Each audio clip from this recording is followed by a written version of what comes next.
meu nome é Débora Elisa, eu estou aqui com a Júlia Amorim e nós vamos realizar agora uma breve apresentação do artigo Concepções de Natureza, a partir do poema A Folha, de Drummond, com a autoria de Débora Elisa de Souza, Júlia Amorim Monteiro e Antônio Fernandes Nascimento Júnior. Bom, as ideias de natureza sofreram grandes modificações ao longo da história. E essas modificações expressam o contexto que possibilitou a construção do que hoje a gente chama de ciência moderna. O que há por trás das ideias de natureza, historicamente construída, é o que compõe e de onde vem a visão de mundo que sustenta essa ciência, de acordo com o Nascimento Júnior. Sendo assim, para a gente compreender a ciência e o que nós chamamos de ciência, é necessário recorrermos à história, ao passado, para assim a gente conhecer as diferentes ideias de natureza, já que o que edifica a ciência, de acordo com o mesmo autor, é justamente essa concepção de natureza que está por trás da ciência.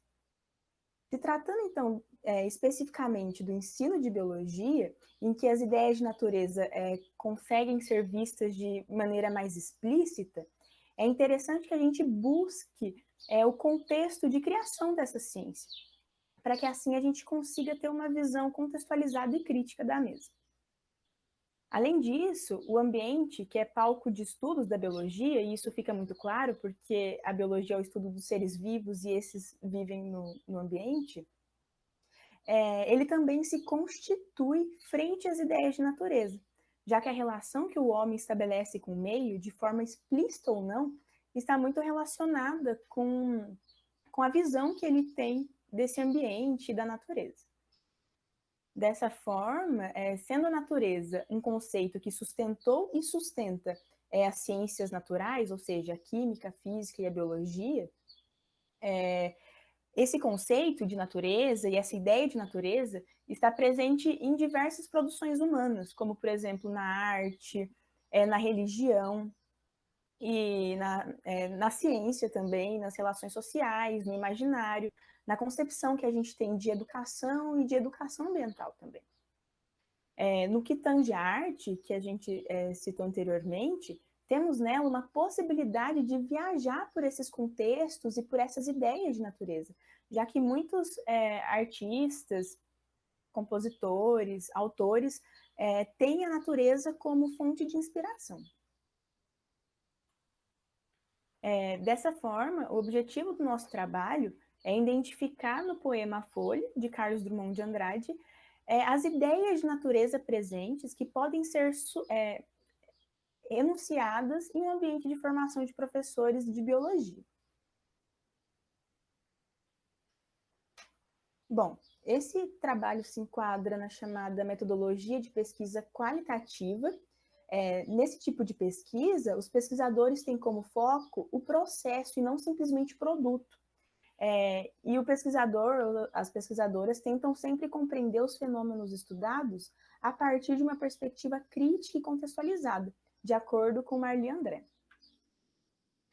Dessa forma, para análise do poema, que a gente enunciou no objetivo, nós utilizamos a análise do discurso e, mais especificamente, o cotejo de enunciados, elaborado pelo Círculo de Bakhtin. Considerando, então, essa perspectiva de comunicação, do diálogo, Bakhtin e seus colaboradores, como, por exemplo, Voloshinov, vão dizer que todo enunciado é suscitado por algo dito anteriormente e que suscita dizeres posteriores. Então, é justamente nessa cadeia de enunciados que a gente vai trabalhar.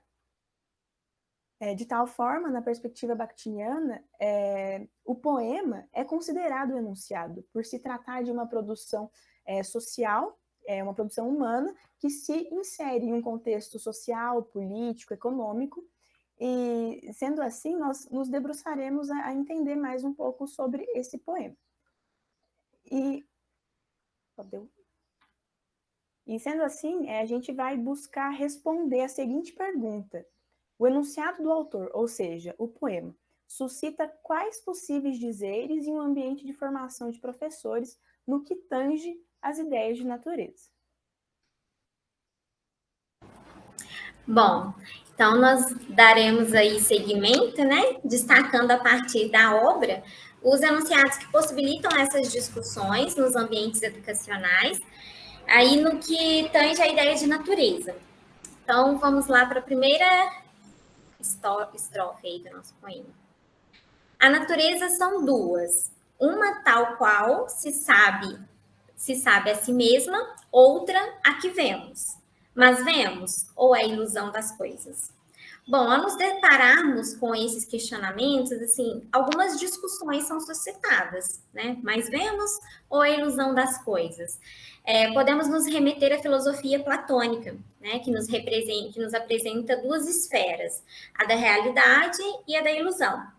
Para Platão, nós não vivemos no plano da realidade, mas uma dimensão aí cuja a verdade é inalcançável. Nós vivemos apenas as aparências que se constituem no mundo dos sentidos. Então, almejando ser, busca-se o que constitui a sua essência, que está aí contida nas ideias. Então, esse verso, né? Uma tal qual se sabe a si mesma e a outra que vemos, mas vemos, né? A gente pode remeter à coisa em si de Kant, quando Kant vai nos falar sobre, ele barra o acesso direto à coisa em si, ele barra o acesso direto à verdade, né? E quando ele faz essa barragem, ele estabelece que para saber algo sobre essa verdade, eu preciso ter em mente que na própria mente, o fato de eu estar aqui já está sendo afetado por isso. Então, já não é mais a coisa em si, mas uma mistura, né, da coisa em si com o que é subjetivo, que é a própria presença do sujeito. Então, quando ele coloca, né, a natureza são duas, uma tal qual sabe a si mesma e a outra que vemos, a gente vai partir para essa dialética que já é uma concepção da natureza identificada por Hegel, né? E aí a gente entra na ideia de um outro, para então depois a gente retornar e voltar o pensamento a si próprio a partir desse outro. Então, agora, entrando no desdobramento na dialética de Marx, quando a gente coloca quem sou eu para sentir o leque de uma palmeira, quem sou para ser senhor de uma fechada, sagrada arca de vidas autônomas. Bom, nós estávamos questionando a natureza e agora a gente passa a questionar o eu. O eu questiona a si próprio e a sua relação com o mundo. Então, a gente parte aí da ideia de que essas inquietações, essas problemáticas, nos levam a esse questionamento de que natureza eu estou falando. Esse sujeito que sente o leque de uma palmeira é parte da natureza ou ele está perante ela? Porque se ele está perante ela, a gente retorna àquela concepção de natureza percebida no racionalismo cristão, na visão mecanicista. Mas até agora o que a gente conseguiu entender do poema, né, suscitar a partir do poema e também da próxima estrofe que vai vir, a gente já começa a entender uma outra concepção de natureza. Que concepção seria essa? Uma natureza em que tudo é história, né? Em essência, tudo é matéria. E é dessa que surge todas as coisas, inclusive a própria natureza. Então, a gente passa aí para a próxima, né? Que aí a gente vai vir com esse... Não, antes mesmo. Aquele mesmo. Que aí a gente começa a questionar o seguinte, ó, a pretensão de ser homem e não coisa ou caracol esfalece-me frente à folha, que cai depois de viver intensa e caladamente, né? Essa diferenciação do homem e do animal nos leva novamente ao encontro da dialética, mas não mais a hegeliana, e sim a de Marx e a de Engels, no qual a diferenciação consiste nessa ideia de que os animais utilizam da natureza e as modificam pelo simples fato de estar nela. Já o homem modifica a natureza e a domina e se serve dela, né? Olha os seguintes versos. Eles vão corroborar com essa construção que a gente tem até agora dessa concepção da dialética de Marx e Engels. e, por ordem do prefeito, vai sumir na varredura, mas continua em outra folha. A lei é meu privilégio de ser mais forte que as folhas. Então, essa concepção presente nesse processo de natureza-homem e homem-natureza é a de que não é a consciência que determina a vida, mas a vida que determina a consciência. Então, ser mais forte que as folhas nos remete ao pensamento de que o homem é o momento em que a natureza, enquanto matéria, atinge a consciência sobre si mesma.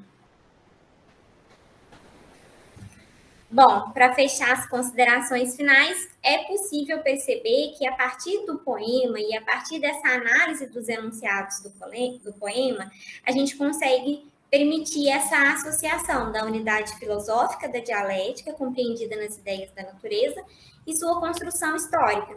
Então, foi possível, sim, suscitar enunciados referentes a uma construção histórica das ideias de natureza, perpassando por Platão, Kant, Hegel e culminando numa unidade filosófica central no poema, que seria a dialética de Marx e Engels.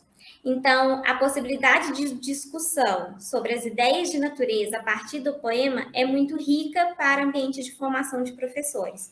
Por isso que a importância desse trabalho. Por isso, a partir do conhecimento e compreensão da mudança das ideias de natureza ao longo da história, os professores de biologia conseguem mediar o conhecimento acerca dessa ciência de forma crítica e contextualizada, o que contribui para a formação de sujeitos que, de fato, compreendam os pressupostos dos conteúdos biológicos.